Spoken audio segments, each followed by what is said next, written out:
بسم اللہ الرحمن الرحیم۔ السلام علیکم ورحمۃ اللہ وبرکاتہ۔ دنیا کا سب سے خوبصورت پودا خلوص کا ہے، جو زمین میں نہیں دلوں میں اگتا ہے، اور جہاں خلوص اور احساس کے رشتے موجود ہوں وہاں پھول موسموں کے محتاج نہیں ہوتے۔ اللہ پاک سب کی زندگی میں ہمیشہ پیار، محبت اور خلوص کے پھول کھلائے رکھے، آمین۔ فرمان مصطفیٰ صلی اللہ علیہ وآلہ وسلم: جس شخص نے ایمان کے ساتھ ثواب حاصل کرنے کی نیت سے اعتکاف کیا اس کے پچھلے تمام گناہ بخش دیے جائیں گے۔ حضرت عائشہ رضی اللہ تعالی عنہا سے روایت ہے کہ نبی کریم صلی اللہ علیہ وآلہ وسلم اپنی وفات تک برابر رمضان کے آخری عشرے میں اعتکاف کرتے رہے، اور آپ صلی اللہ علیہ وآلہ وسلم کے بعد آپ صلی اللہ علیہ وآلہ وسلم کی ازواج مطہرات بھی اعتکاف کرتی رہیں۔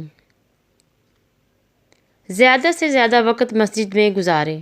عموماً ہمارا دل مسجد میں نہیں لگتا، لہٰذا ابھی سے نمازوں کے بعد کچھ دیر مسجد میں نفلی اعتکاف کی نیت سے ٹھہریں اور مسجد میں دل لگانے کی مشق کریں، تاکہ رمضان کے آخری عشرے کے مسنون اعتکاف میں بیٹھنا آسان ہو جائے۔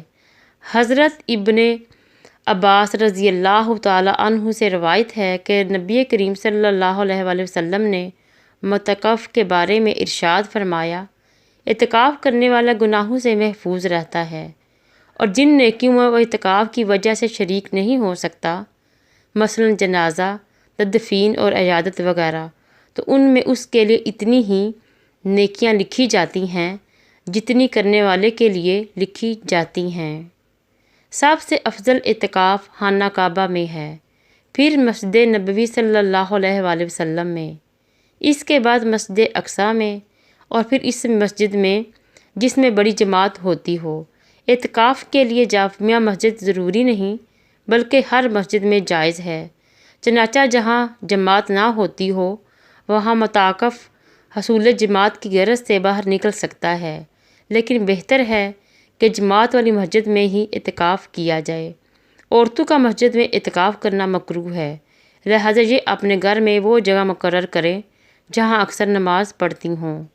جس نے اعتکاف بیٹھنا ہو وہ 20 رمضان المبارک کو غروب آفتاب سے پہلے مسجد میں آ جائے اور پھر 9 یا 10 دن اعتکاف کرے، وہاں کھائے پیے اور سوئے، اور سوائے لازمی ضروریات از قسم وضو، بول و براز وغیرہ کے مسجد سے باہر نہ نکلے۔ اسی آخری عشرہ میں اس کی طاق راتوں میں لیلۃ القدر بھی آتی ہے، اس کی بھی بہت فضیلت آئی ہے۔ اس ایک رات کی عبادت باقی ایام کے 1000 مہینہ کی عبادت سے افضل ہے۔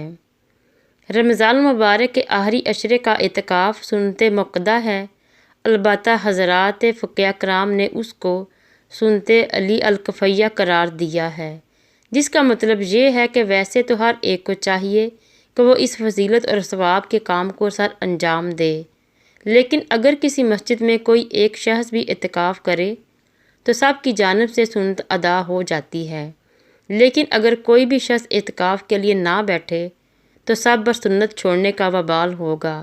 اس لیے مسجد کی انتظامیہ اور اہل محلہ اس بات کا خصوصی خیال رکھیں کہ مسجد میں کوئی نہ کوئی اعتکاف کرنے والا ضرور ہونا چاہیے۔ فرمان مصطفیٰ صلی اللہ علیہ وآلہ وسلم: جو شخص اللہ تعالیٰ کی رضا خوشنودی کے لیے ایک دن کا اعتکاف کرے گا، اللہ تعالیٰ اس کے اور جہنم کے درمیان 3 خندقیں حائل کر دے گا، جن کی مسافت مشرق اور مغرب کے فاصلے سے بھی زیادہ ہوگی۔ فرمان مصطفیٰ صلی اللہ علیہ وآلہ وسلم: جس شخص نے ایمان کے ساتھ ثواب حاصل کرنے کی نیت سے اعتکاف کیا اس کے تمام پچھلے گناہ بخش دیے جائیں گے۔ اللہ تعالیٰ کا تقرب حاصل کرنے کے لیے برائے عبادت مسجد میں رہنا اعتکاف کہلاتا ہے۔ نبی کریم صلی اللہ علیہ وآلہ وسلم اعتکاف بیٹھتے تھے اور وفات تک ہر سال رمضان المبارک کی آخری 10 راتوں میں مسجد میں اعتکاف آپ صلی اللہ علیہ وآلہ وسلم کا معمول رہا ہے۔ حضرت ابن عباس رضی اللہ تعالی عنہ سے مروی ہے کہ نبی کریم صلی اللہ علیہ وسلم کا ارشاد گرامی ہے: اعتکاف کرنے والا گناہوں سے محفوظ رہتا ہے اور اس کے لیے نیکیاں اتنی ہی لکھی جاتی ہیں جتنی کہ کرنے والے کے لیے۔ رمضان مبارک کے آخری عشرہ کے اعتکاف کا بہت زیادہ ثواب ہے، اور اس کی فضیلت اس سے زیادہ کیا ہوگی کہ نبی کریم صلی اللہ علیہ وسلم ہمیشہ اس کا اہتمام فرماتے تھے۔ اعتکاف رمضان مبارک کے آخری عشرے میں کی جانے والی عبادات میں سے ایک عبادت ہے۔ نبی کریم صلی اللہ علیہ وسلم اس کا بھی خصوصی اہتمام فرماتے تھے۔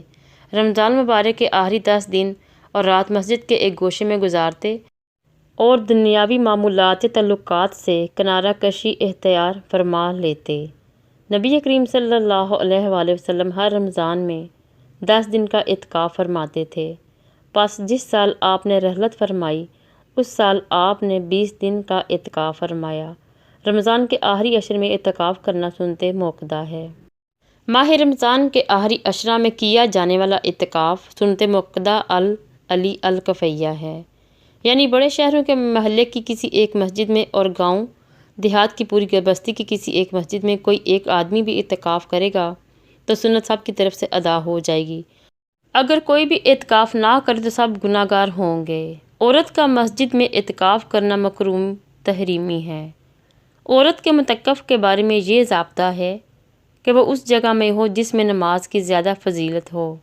مردوں کے لیے مسجد میں نماز کی زیادہ فضیلت ہے، لہٰذا ان کے لیے اعتکاف کی جگہ مسجد ہے، جبکہ عورتوں کے لیے گھر کی مسجد یعنی گھر میں نماز کے لیے مقرر کی ہوئی جگہ میں نماز زیادہ افضل ہے، تو ان کے لیے گھر کی مسجد اعتکاف کی جگہ ہے۔